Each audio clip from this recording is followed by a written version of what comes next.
കൊടും ചൂടിന് ആശ്വാസമായി സംസ്ഥാനത്ത് വെള്ളിയാഴ്ച മുതൽ വേനൽ മഴ എത്തുമെന്ന് കേന്ദ്ര കാലാവസ്ഥാ വകുപ്പ് അറിയിച്ചു.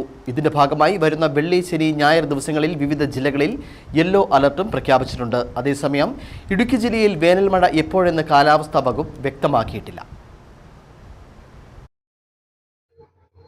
വെള്ളി, ശനി ദിവസങ്ങളിൽ തിരുവനന്തപുരം, കൊല്ലം, പത്തനംതിട്ട ജില്ലകളിലും ഞായറാഴ്ച കോഴിക്കോട്, കണ്ണൂർ ജില്ലകളിലുമാണ് യെല്ലോ അലർട്ട് ഉള്ളത്. ഒറ്റപ്പെട്ട ശക്തമായ മഴയ്ക്കുള്ള സാധ്യതയാണ് പ്രവചിക്കപ്പെട്ടിരിക്കുന്നത്. മറ്റ് ദിവസങ്ങളിൽ ഒരു ജില്ലകളിലും പ്രത്യേക മഴ മുന്നറിയിപ്പില്ല. അതേസമയം സംസ്ഥാനത്ത് ഉഷ്ണതരംഗ മുന്നറിയിപ്പ് പിൻവലിച്ചു. ഉയർന്ന താപനില മുന്നറിയിപ്പ് തുടരും.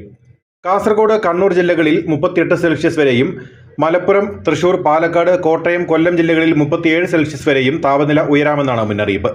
കോഴിക്കോട്, എറണാകുളം, പത്തനംതിട്ട, ആലപ്പുഴ ജില്ലകളിൽ ഉയർന്ന താപനില 36 സെൽഷ്യസ് വരെയാകാം. ഈ ദിവസങ്ങളിൽ സംസ്ഥാനത്ത് സാധാരണയേക്കാൾ 2 മുതൽ 3 സെൽഷ്യസ് വരെ താപനില ഉയരാൻ സാധ്യതയുണ്ടെന്നാണ് മുന്നറിയിപ്പ്. സൂര്യാതാപ സാധ്യതകൾ കണക്കിലെടുത്ത് പൊതുജനം ജാഗ്രത പാലിക്കണം.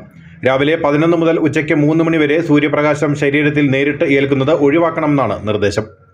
News bureau, Kumily.